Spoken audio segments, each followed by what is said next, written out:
Bulletin का आगाज करें। सबसे पहले खबर दे ऑफिशियल सीक्रेट एक्ट और आर्मी एक्ट पर दस्तखत न करने का बयान देने और अपने अमले पर बिल्स बगैर दस्तखत वापस भेजने के अहकाम पर अमल न करने का इल्जाम लगाने के एक दिन बाद सदर मुमलिकत आरिफ अलवी ने अपने सेक्रेटरी वकार अहमद को ओहदे से हटा दिया। सुबकदोश सेक्रेटरी वकार अहमद ने जवाबी इकदाम के तौर पर सदर मुमलिकत को खत लिखकर वाजे किया है कि आपने ना बिल्स पर दस्तखत किए ना बिल्स की वापसी का तहरीरी हुक्म दिया। वकार अहमद ने कहा कि आर्मी एक्ट और ऑफिशियल सीक्रेट एक्ट बिल्स की फाइल्स अब भी सदारती चैम्बर में मौजूद हैं। खुद उन्होंने बिल्स के मामले में ना ताखीर की, ना बेकायदगी और ना ही सरफ नज़र किया। वकार अहमद ने अपने खत में अपनी सुबकदोशी के सदर के इकदाम को गलत करार देकर कहा कि सदर मुमलिकत को चाहिए कि वो अपना फैसला वापस लें। सदर चाहें तो FIA या किसी भी एजेंसी से इंक्वायरी करा लें। वो हलफ पर बयान देने को तैयार हैं। अगर सुप्रीम कोर्ट या किसी भी अदालत ने बुलाया तो वो रिकॉर्ड के साथ जाकर हकाइक बताएंगे। वकार अहमद ने मजीद कहा कि पाकिस्तान आर्मी एक्ट तरमीमी बिल 2 अगस्त को ऐवान सदर मौसूल हुआ, जिससे अगले दिन सदर मुमलिकत को भिजवाया गया। आर्मी एक्ट तरमीमी बिल की 10 दिन की मुद्दत 11 अगस्त को पूरा होना थी। सदर ने आर्मी एक्ट तरमीमी बिल की ना मंजूरी दी, ना तहरीरी तौर पर वापस पार्लियामेंट को भेजने का कहा।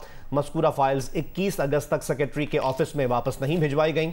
ऑफिशियल सीक्रेट तरमीमी बिल 8 अगस्त की शाम ऑफिस बंद होने के बाद ऐवान सदर को मौसूल हुआ, जिससे 9 अगस्त को सदर मुमलिकत को भिजवा दिया गया। आर्टिकल 75 के तहत सदर को बिल की 10 दिन के अंदर मंजूरी देने का इख्तियार होता है। इसी आर्टिकल के तहत सदर को इख्तियार है कि वो बिल को 10 दिन के अंदर वापस पार्लियामेंट दोबारा गौर के लिए भिजवा दें।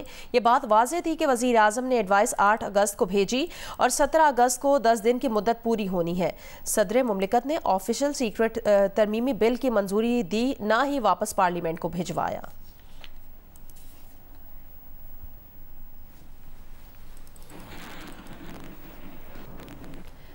साबिक वज़ीर आज़म या मोहम्मद शहबाज शरीफ ने कहा कि सदर पाकिस्तान ने जो बयान दिया उसकी इंक्वायरी होनी चाहिए। सदर जिस बिल को चेक करते हैं उस पर दस्तखत भी करते हैं। शहबाज शरीफ ने मजीद कहा कि सदर वाले मामले में ज़बानी कलामी कोई बात नहीं होती। सदर ने इतने दिन इंतजार क्यों किया, ये सवालिया निशान है। ये मामला इतना आसान नहीं। सदर आरिफ अलवी को जवाब देना पड़ेगा।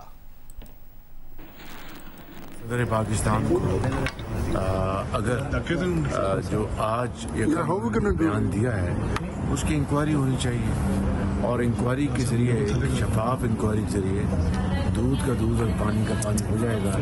क्या उनके स्टाफ से ये गलती हुई है या सदर से उन्होंने गलत बयान दिया? उनके स्टाफ ने क्लैरिफाई किया कि प्रेसिडेंट की तरफ से कोई रिटर्न उनको ऑर्डर नहीं दिया गया और फॉर्मेलिटीज पूरी नहीं की गई। समरी जो होती है, मैं अगर कोई समरी भिजवाता हूँ बतौर वज़ीर आज़म तो मैं उसको खुद साइन करता हूँ। इसी तरीके से सदर किसी बिल को अगर उसको एक्सेप्ट करते हैं तो वो साइन करते हैं, अगर रिजेक्ट करते हैं तो वो साइन करते हैं। तो इसमें ज़बानी कलामी वाली बात तो है ही कोई नहीं। और इतना बड़ा ऑफिस, सबसे बड़ा ऑफिस है पाकिस्तान का आइनी तौर पर, वहाँ पर ज़बानी कलामी तो कोई बात नहीं होती। तो मैं समझता हूँ कि इसका एक शफाफ इंक्वायरी हो। गवर्नर खैबर पख्तूनख्वा गुलाम अली ने कहा है कि सदर को अपने फोरम पर बात करनी चाहिए थी। सदर के अमल से आइन और जमहूरियत को नुकसान पहुंचा। समरी खाली वापस करने की चीज़ नहीं। उन्होंने बहैसियत गवर्नर 2 बार इख्तलाफी नोट लिखकर समरियां वापस की। उन्होंने ये बात जियो न्यूज़ पेशावर के दफ्तर के दौरे पर नुमाइंदा खुसूसी जियो न्यूज़ रसूल दावर से गुफ्तगू में कही। ये आईनी लिहाज से पाकिस्तान का सबसे बड़ा ऑफिस है। पहले तो ये होना नहीं चाहिए था, अपने फोरम पे बात करनी चाहिए थी। इस तरह की बात कि अगर पाकिस्तान में ये कुछ भी हो सकता है तो इसके कहने से मुल्क को कितना नुकसान हुआ, बैनुल-अक़वामी दुनिया में हमें कितना, हमारा जो इस्तेहकाक है उसको नुकसान पहुंचा, आइन और जमहूरियत को कितना नुकसान पहुंचा, और फिर प्रेसिडेंसी और उसके नीचे तमाम ऑफिस वो कितने आपस में उलझने की तरफ हमने एक इशू पैदा किया। समरियाई मैंने लिख के वापस की। अपना जो मेरा माइंड था, या मैं अब भी कहता हूँ ज़ातियात नहीं, मैं समझता था कि सूबे के अवाम के मफाद के ख़िलाफ़ है, उस पर तहरीरी नोट लिखा वापस किया। और आइन कहते कि जब वो दोबारा आया तो आप फिर मानोगे। इस तरह नहीं कहते खाली वापस करो, खाली, फिर इतने बड़े ऑफिस की ज़रूरत क्या है। पीटीआई के सेनेटर अली जफर ने तस्लीम किया कि बेहतर होता कि सदर बिल को वजूहात लिखकर मुस्तरद कर देते। ऑफिशियल सीक्रेट एक्ट कानून के तनाज़े पर जियो न्यूज़ के प्रोग्राम आज आज़ेब खानजादा के साथ में बात करते हुए उन्होंने कहा, सदर ने बिल पर दस्तखत नहीं किए तो समझा यही जाएगा कि बिल वापस भेज दिया गया है। इस मौके पर साबिक वफाकी वज़ीर कानून आज़म नज़ीर तारण ने कहा है कि अगर सदर ने कानून वापस नहीं किया तो इसका मतलब यह है कि कानून बन गया। अगर सदर को गैर मुअय्यना मुद्दत तक बिल अपने पास रखने का इख्तियार दे दिया गया तो इस तरह तो पार्लियामेंट की हाकमियत खत्म हो जाएगी। प्रेसिडेंट साहब को चाहिए था कि वो इसको वापस भेज देते, रिजेक्ट करते वक्त साथ उसके अपने जो रीजंस हैं, जो वजूहात हैं रिजेक्ट करने की, वो भी भेज देते। आइडियल ये सिचुएशन थी। अगर वो साइन नहीं करते तो कानून नहीं बनेगा। बेशक वो गलती करें, वापस ना भेजें या भेजें, वो अलग बात है, वो एक एडमिनिस्ट्रेटिव साइड है, लेकिन कानून नहीं बनता। वो एक बात जरूर हो रही है कि प्रेसिडेंट साहब ने ये ट्वीट जो है अपना 24 घंटे या 25 घंटे बाद क्यों किया, ये बात दुरुस्त है, लेकिन आप दूसरी तरफ ये सोचें कि अगर ये ट्वीट ना की होती तो क्या एक कानून जो कागज का टुकड़ा है, जो कानून नहीं बना, वो हमें पता ही ना चलता कि कभी साइन हुआ ही नहीं। 75(1) के तहत सदर दो ही काम कर सकता है, या तो बिल पर हाँ करे, दस्तखत कर दे, या फिर उसे वापस कर दे। अगर दोनों काम नहीं हुए हैं तो यह कानून नहीं है। 10 यौम के अंदर अंदर उन्होंने उस बिल को या असेंट करना है या उन्होंने वजूहात के साथ, यानी कि अपनी ओपिनियन एक्सप्रेस करते हुए पार्लियामान को वापस भिजवाना है इस रिक्वेस्ट के साथ कि वो उसको देखें। अगर वो ये नहीं करते तो मैं तो बिल्कुल इस पे क्लियर हूँ कि वो कानून जो है, वो बिल जो है, वो कानून बन जाएगा। अगर इस तरह हम इंटरप्रेट कर लें कि सदर मुमलिकत गैर मुअय्यना मुद्दत तक बिल के ऊपर बैठ सकते हैं और वो कुछ किए बगैर अपने दराज में रखें, तो इसका मतलब है कि फिर पार्लियामान तो रिडंडेंट हो गई, वो तो उसकी तो कोई हैसियत ना रही। अटॉर्नी जनरल पाकिस्तान मंसूर अवान ने कहा है कि सदर आरिफ अलवी ने आर्मी एक्ट और ऑफिशियल सीक्रेट बिल वापस भेज दिए हैं। उन्होंने मजीद कहा कि सदर के वापस भेजे गए दोनों बिल इतवार के रोज वजीर आजम हाउस को मौसूल हुए।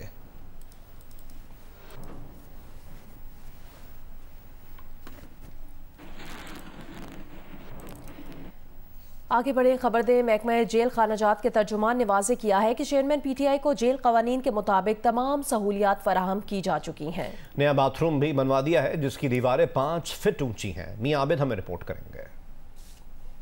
एडिशनल सेशन जज के दौरे अटक जेल की रिपोर्ट पर रद्दमल देते हुए तर्जुमान महकमा जेल खानाजात ने कहा है कि चेयरमैन पीटीआई के कमरे में नया वाशरूम बनाया गया है जिसकी दीवारें 5 फीट ऊंची हैं और नया दरवाजा भी लगाया गया है। वाशरूम में वेस्टर्न कमोड और वॉश बेसिन भी है। Bath soap, perfume, air freshener, तौलिया और टिश्यू पेपर्स भी मौजूद हैं। कमरे में बेड, तकिया, मैट्रेस, मेज, कुर्सी, एयर कूलर, एग्जॉस्ट फैन भी मौजूद है। फ्रूट, शहद, खजूरें, जाय नमाज, अंग्रेजी तर्जुमे वाला कुरान मजीद और किताबें भी फराहम की गई हैं। चेयरमैन पीटीआई के लिए 5 डॉक्टर्स तैनात हैं जिनकी चेकिंग के बाद चेयरमैन पीटीआई को स्पेशल खुराक दी जाती है। सिक्योरिटी के लिए सीसीटीवी कैमरे बरामदे में नस्ब हैं। मंगल को फैमिली और जुमेरात को वुकला से मुलाकात कराई जाती है। मियां आबिद, जियो न्यूज़, लाहौर। निगरान वजीर दाखिला सरफराज बुगटी ने कहा, साइफर छोटा मामला नहीं, पीटीआई ने खुद ये मामला उछाला था। चेयरमैन पीटीआई ने जो सहूलियात मांगी हैं वो उन्हें दी जा रही हैं। कैमरा लगाना कानून में नहीं तो कैमरा हटा दिया जाएगा। सरफराज बुगटी ने यह भी कहा कि किसी को ये इजाजत नहीं दी जा सकती कि दिफाई इदारों के खिलाफ ऐसी जबान इस्तेमाल करे जैसी ईमान मजारी और अली वजीर ने इस्तेमाल की। मुल्क के साबिक वजीर खारजा हैं, वैसे भी किसी शख्स को उसकी आज़ादी से महरूम किया जाए, उनसे तहकीकात वैसे भी हो सकती थी, रोज़ाना बुला के हो सकती थी, उन्हें गिरफ्तार कर लिया गया है। उनके पास फोरम मौजूद है शाहजेब, वो जाके उस फोरम से अपने लिए रिलीफ ले लें। अब हमें ज़रूरत थी, जिस FIA को ज़रूरत थी उनकी, उन्होंने इन्वेस्टिगेशन करना है। साइफर कोई छोटा इशू नहीं है। साइफर का इशू PTI ने पहले पूरी कौम को बताया, तो अब उसको इन्वेस्टिगेट करना तो जरूर। साबिक वजीर आजम हैं इमरान खान साहब, डियाला में भी नहीं रखा गया, अटक में रखा गया, जहाँ पे फैसिलिटीज कम है, उन कम फैसिलिटीज में भी उनको कम फैसिलिटीज दी जा रही है, प्राइवेसी का भी नहीं ख्याल रखा जा रहा है। इंश्योर करेंगे कि कानून के मुताबिक जो फैसिलिटीज उन्होंने अप्लाई की हैं, जो क्लास उन्होंने अप्लाई किया है और जो क्लास वो डिजर्व करते हैं एज एक्स प्राइम मिनिस्टर, वो तमाम फैसिलिटीज उनको दी जा रही हैं। जहाँ तक मेरे इल्म में लाया गया है तो उनके पास वहाँ पर बेड भी है और उनके पास क्या कहते हैं अखबार की भी फैसिलिटी है। कैमरे की बात आप कह रहे हैं या मीडिया में रिपोर्ट हुई है, जज साहब जो कह रहे हैं, तो इसको देख लेते हैं। मैं पंजाब हुकूमत से बात करूंगा। उनकी प्राइवेसी को अगर कोई डिस्टर्ब कर रहा है तो जाहिर है फिर वो मुनासिब बात नहीं है, उसको हटवा भी दिया जाएगा और जेल खाना जात के अमले से बाजपुर्स भी की जाएगी। ये तो इजाजत नहीं दी जा सकती किसी इंडिविजुअल को कि वो पाकिस्तान के उन इदारों पे जिनके जिम्मे दिफा है उनको इस तरह की तनकीद का निशाना बनाएं, इस तरह की लैंग्वेज इस्तेमाल करें जिस तरह की ईमान मजारी साहिबा ने और अली वजीर साहब ने की। पाकिस्तान के कौन से कानून में लिखा हुआ है कि दिन को किसी को पकड़ा जा सकता है और रात को नहीं? ऐसी क्या स्पेशल ट्रीटमेंट थी ईमान मजारी साहिबा के लिए कि उनको रात को नहीं गिरफ्तार किया जा सकता? मुझे तो ये आर्गुमेंट समझ नहीं आ। सदारती इलेक्शन में अमरीकी रियासत जॉर्जिया के इंतखाबी नताइज पलटने के मुकदमे में साबिक अमरीकी सदर डोनाल्ड ट्रंप जुमेरात को खुद को जेल हुक्काम के सुपुर्द करेंगे। अदालत में पहली पेशी से पहले साबिक सदर और 18 शरीक मुल्जिमान ने खुद को तहवील में देना है। अपने सोशल मीडिया या प्लेटफॉर्म पर ट्रंप ने बयान में कहा कि उन्हें गिरफ्तार कर लिया जाएगा। इलेक्शन मुदाखलत केस में साबिक सदर ट्रंप की $2 लाख में जमानत होगी। अटलांटा में इल्जामात आयद होने पर अमेरिका के साबिक सदर को नकद रकम जमा कराना होगी। डोनाल्ड ट्रंप को 3 मजीद मुकदमात का भी सामना है। निगरान वज़ीर आज़म अनवारुल हक काकड़ ने कहा कि अक़लियतों के तहफ़्फ़ुज़ पर कोई समझौता नहीं होगा। उन्होंने जड़ामाला के मुतासिरीन से वादा किया कि दुश्मन को इंसाफ के कटहरे में लाकर खड़ा करेंगे। बतौर उम्मती हम मसीही भाइयों की हिफाजत के जिम्मेदार हैं। खुशी हुई कि आने वाले चीफ जस्टिस यहाँ आए। इससे कबल निगरान वज़ीर आज़म जड़ावाला पहुंचे तो मुतासरीन को गले लगाकर दिलासा दिया और उनमें फ़ी घराना 20-20 लाख रुपए के इमदादी चेक तकसीम किए। जड़ावाला में गिरजाघरों की बहाली का काम जारी है। जलाओ घिराव के दौरान कई मुतासरीन के शनाख्ती कार्ड भी जल गए। नए शनाख्ती कार्ड बनाने के लिए नादरा का मोबाइल कैंप कायम कर दिया गया है। मुतासरीन का कहना है कि नए शनाख्ती कार्ड बनाने के लिए 750 रुपए फीस तलब की जा रही है। क्रिश्चियन कॉलोनी में ताहाल बिजली बहाल नहीं हो सकी।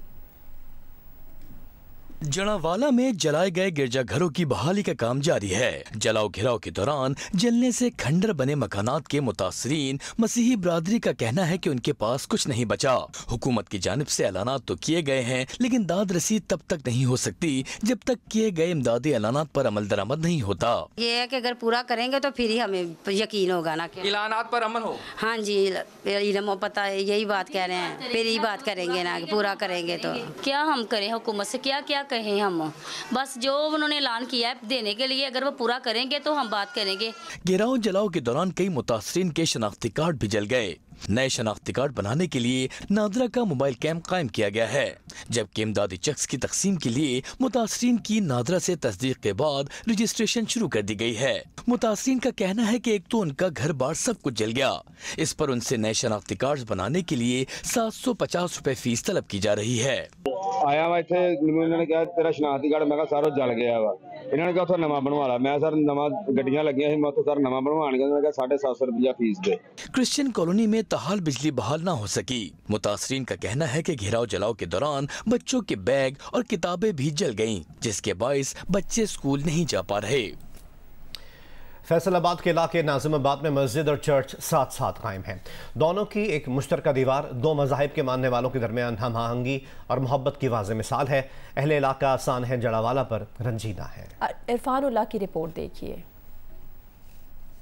ये नाजिमाबाद का इलाका है जहां मस्जिद और चर्च की एक मुश्तरका दीवार दो मुख्तलिफ मज़ाहब के मानने वालों की बाहमी मोहब्बत की गवाही देती है। दीवार की एक तरफ मुसलमान 5 वक्त खुदा की इबादत करते हैं तो दूसरी जानिब चर्च में सुबह शाम इसी गॉड को याद किया जाता है। मजहबी हमआहंगी का ये सिलसिला दहाइयों से चला आ रहा है। मुस्लिम और क्रिश्चियन आबादी इकट्ठी थी और यहाँ चर्च 1960 में बना और 1960 से कायम है और मसीही और मुस्लिम आबादी एक दूसरे के साथ ऐसे रह रहे हैं जैसे सगे बहन भाई होते हैं। एक दूसरे के मरने और शादी ब्याह में भी शामिल होते हैं।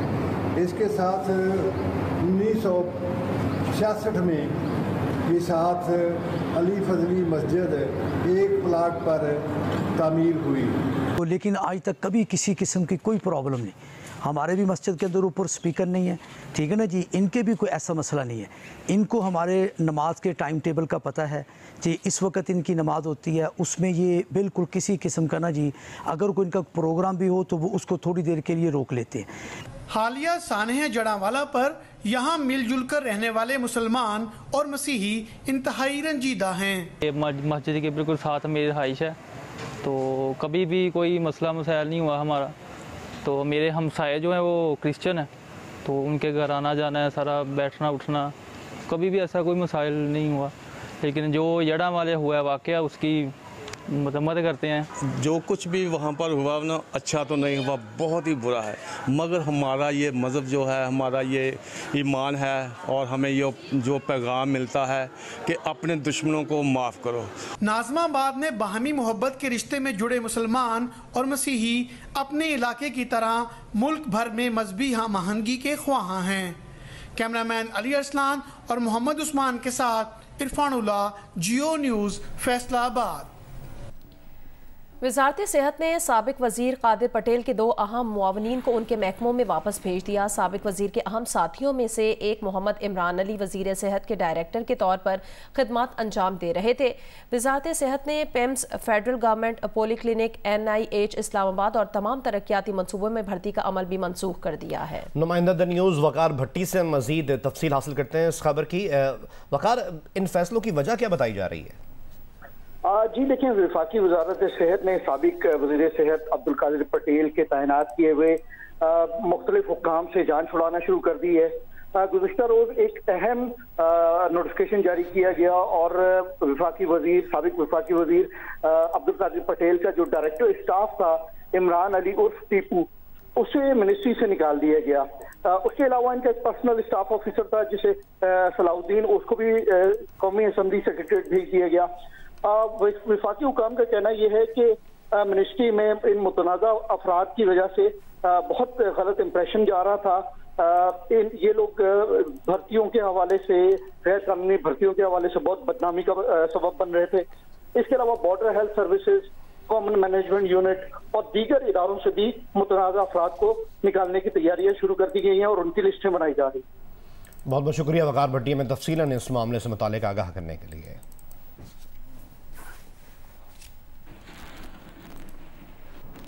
दरियाए सतलुज में हेड सुलेमानकी के मकाम पर ऊंचे दर्जे का सैलाब है। शहरियों के लिए क्या इंतजामात किए जा रहे हैं, बताएंगे बहावल नगर से फहद शफीक और बहावलपुर से अपडेट करेंगे अमीन अब्बासी।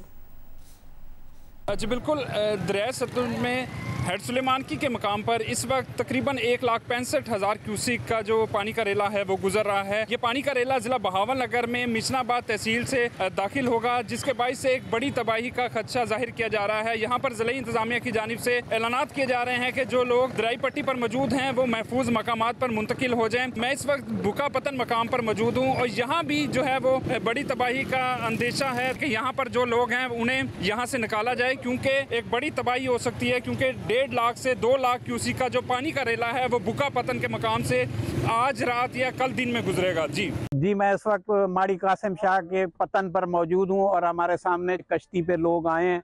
ये दरिया के पार इनके गांव हैं, वहाँ से ये अपना जानवरों का चारा भी लाए हैं, उसके साथ साथ जो कीमती सामान है वो लाए हैं, क्योंकि वहाँ पर पानी बढ़ने का खदशा है। और जो हुकूमत के ज़राए बता रहे हैं इस वक्त जो है दरिया सतलुज में ऊंचे दर्जे का सैलाब है और इस खदशे को पेश नज़र रखते हुए ज़्यादातर लोग बेट के इलाके के रहने वाले वो यहाँ पर जो सबसे बड़ी बस्ती है माड़ी कासिम शाह, वहाँ पर जो है वो मुंतकिल हो रहे हैं और ये लोग यहाँ पर जमा है। इन लोगों का कहना ये है कि वो अपनी मदद आपके तहत वो दरिया के पार अपना जो भी असासा है वो यहाँ पर ला रहे हैं ताकि बड़ा फ्लड आए तो उसमें ये लोग माल मवेशियों का चारा जो है वो दे सकें।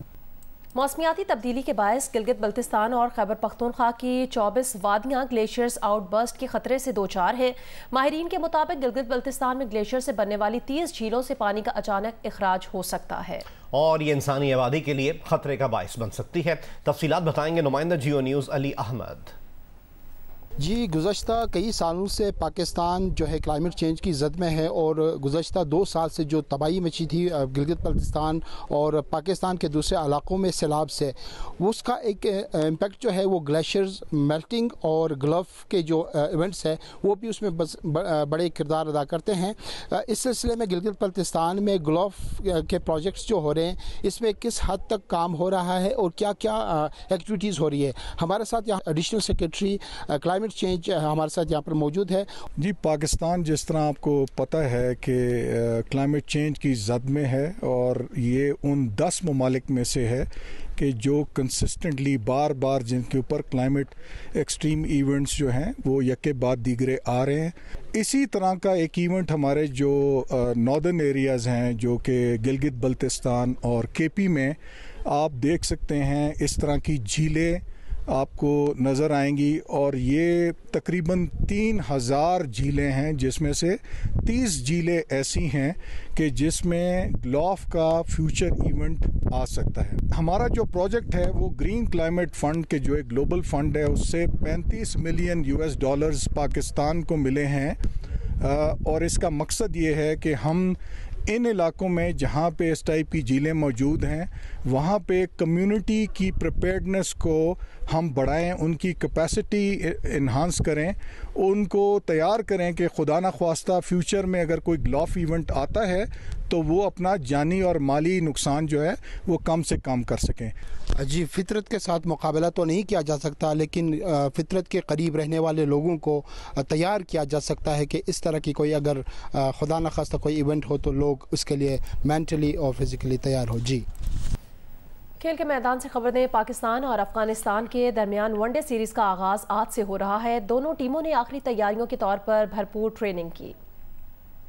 पाकिस्तान और अफगानिस्तान के दरमियान वनडे सीरीज श्रीलंका में होगी जिसके इब्तदाई 2 मैचेस हम्बनटोटा में जबकि आखिरी 1 रोजा मैच कोलंबो में खेला जाएगा। दोनों टीमों ने आखिरी तैयारियों के तौर पर नेट सेशंस किए जिसमें खिलाड़ियों ने बैटिंग, बॉलिंग और फील्डिंग की मशकें की।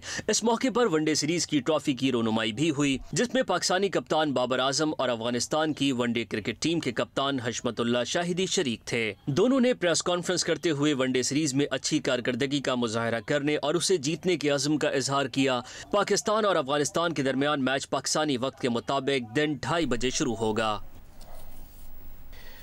जनूबी अफ्रीका वुमेन टीम के खिलाफ सीरीज की तैयारियों के सिलसिले में पाकिस्तान वुमेन टीम के ट्रेनिंग कैंप में इंटर स्क्वाड प्रैक्टिस मैच खेला गया जिसमें पीसीबी ग्रीन्स ने पीसीबी वाइट्स को 84 रन से हरा दिया।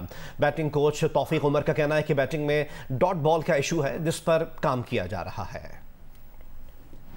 पाकिस्तान और जनूबी अफ्रीका की विमेन टीमों के दरमियान सीरीज 1 सितंबर से कराची में खेली जाएगी जिसके लिए Pakistan women team national stadium में तैयारियों में मसरूफ है। तरबियती कैंप के दूसरे रोज प्रैक्टिस मैच खेला गया। निदा डार की क़यादत में पीसीबी ग्रीन्स ने पीसीबी वाइट्स टीम को 84 रन से शिकस्त दे दी। पीसीबी ग्रीन्स ने पहले बैटिंग करते हुए 50 ओवर्स में 284 रन बनाए। बिस्मा मारूफ ने 69 और सिद्रा अमीन ने 60 रन की इनिंग्स खेली। शवाल जुल्फिकार ने 59 रन बनाए। पीसीबी वाइट्स की टीम 200 रन बना सकी। आलिया रियाज ने 72 रन बनाए। पाकिस्तान विमेन टीम के बैटिंग कोच तौफीक उमर का कहना है कि पाकिस्तान टीम के लिए सीरीज बहुत अहम है। निदा डार पहली बार किसी सीरीज में पाकिस्तान की क़यादत करेंगी लेकिन उन्हें इंटरनेशनल क्रिकेट का बहुत तजुर्बा है। बात करते हैं बढ़ती महंगाई की। पेट्रोलियम मसनूआत की कीमतों में नए इजाफे के साथ ही महंगाई मजीद हो चुकी है। मजीद सूरत हाल के मुतालिक हमें अपडेट करेंगे झेलम से सोहेल इम्तियाज, सरगोदा से रिपोर्ट करेंगे मलिक मोहम्मद असगर, कमालिया से अमजद सईद और गुजरावाला से में रिपोर्ट करेंगे नुमाइंदा जियो न्यूज़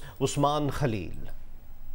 जी बिल्कुल, पेट्रोलियम मसनूआत की कीमतें बढ़ने की वजह से जहां दीगर शोबाजात मुतासर हुए हैं वहीं पर पेट्रोल पंप मालकान भी इस फैसले से खुश न है। वो भी परेशान हाल दिखाई दे रहे हैं। जो लोग गाड़ियों पे सफ़र करते थे अब वो बसों पर सफ़र कर रहे हैं। इन्होंने हुकूमत से मुतालबा किया है कि हुकूमत अपने फैसले पर नज़रसानी करे। हुकूमत की तरफ से पेट्रोलियम के निर्खों में होश रफा इजाफे के बाद जहां पब्लिक ट्रांसपोर्ट गुड्स के किराए बढ़ाए गए हैं वहीं पर सरगोदा में अशियाए खुर्दोनोश की कीमतों में भी इजाफा किया गया है। यहाँ पर अगर खाने पीने की अशिया हों जिसमें सब्ज़ी हो या फ्रूट हो दूध हो या दही हो, अगर हर चीज़ की कीमतों में गैर मामूली इजाफा देखने में आ रहा है। जेलम में पेट्रोलियम मसनूआत की कीमतों में इजाफे से मुख्तलिफ शहरों में जाने वाली मुसाफिर गाड़ियाँ, चिंची रिक्शा और रेलवे के किरायों में इजाफा कर दिया गया है। मुसाफिरों का ये कहना है कि अब जो है 50 रुपये से बढ़कर 100 रुपये किराया चार्ज किया जा रहा है। दूसरी जानब ट्रांसपोर्टरों का ये कहना है कि पेट्रोल और डीजल की कीमतें पीछे से बढ़ गई हैं, मजबूरन हमें भी किरायों में इजाफा करना पड़ गया है। जी, पेट्रोलियम मसनूआत की कीमतों के असरात मार्केट में आना शुरू हो चुके हैं। गुजरावाला में शाय खुर्दोनोश की कीमतों में रोज बरोज इजाफा होता जा रहा है और एक महंगाई का तूफान आ चुका है। अगर बात की जाए तो 2 रोज के दौरान दालों की फी किलो कीमत में 10 से 15 रुपए इजाफा हो चुका है। जो पहले दाल चना 220 रुपए फी किलो फरोख्त हो रही थी, अब वो बढ़कर 240 रुपए फी किलो तक पहुंच चुकी है। इसी तरह चीनी की फी किलो कीमत में भी 10 रुपए इजाफा हुआ है। इस बारे में हमारी जब दाल बाजार के ताजरों से बात हुई तो उनका कहना था कि पेट्रोलियम मसनूआत की कीमतों के बायस किरायों में इजाफा हुआ है, जिसकी वजह से जो है दालों और दीगर शाय खुर्दोनोश की कीमतों में इजाफा हुआ है। जी, मीरपुर खास खबर शामिल करते हैं, जहां लूटमार और डकैतियों की वारदातों में इजाफे से शहरी परेशान हैं। हमें रिपोर्ट करेंगे नुमाइंदा जियो न्यूज़ मोहम्मद खालिद। मीरपुर खास और इसके गिरदोनवा में बढ़ती हुई जुराइम की वारदातों ने न सिर्फ शहरियों का जीना दूभर कर दिया है, बल्कि शहरी, वुकला और ताजिर बरादरी खौफ और हिरास में मुब्तला है। दिन दहाड़े चोरी और डकैती की वारदातें हो रही हैं और पुलिस खामोश तमाशाई बनी हुई है। लोग बैंक से निकलते पैसे लेके और बाकायदा मुनज़्ज़म प्लानिंग के जरिए उन्हें लूटा जाता है। क्राइम तो बढ़ता जा रहा है, तो हम समझेंगे कि ये लूले लंगड़े और आपके जैली प्रेस कॉन्फ्रेंस है और फिर आप तालियां बजवाते हो वहाँ बैठ के, लेकिन क्राइम तो खत्म हो ही नहीं रहा। बताया गया है कि शहर भर में 120 से ज्यादा CCTV कैमरास लगे हुए हैं, लेकिन बेशतर खराब हैं या गैर फाल है और उससे पुलिस को जुराइम की वारदातें रोकने में कोई मदद नहीं मिल रही।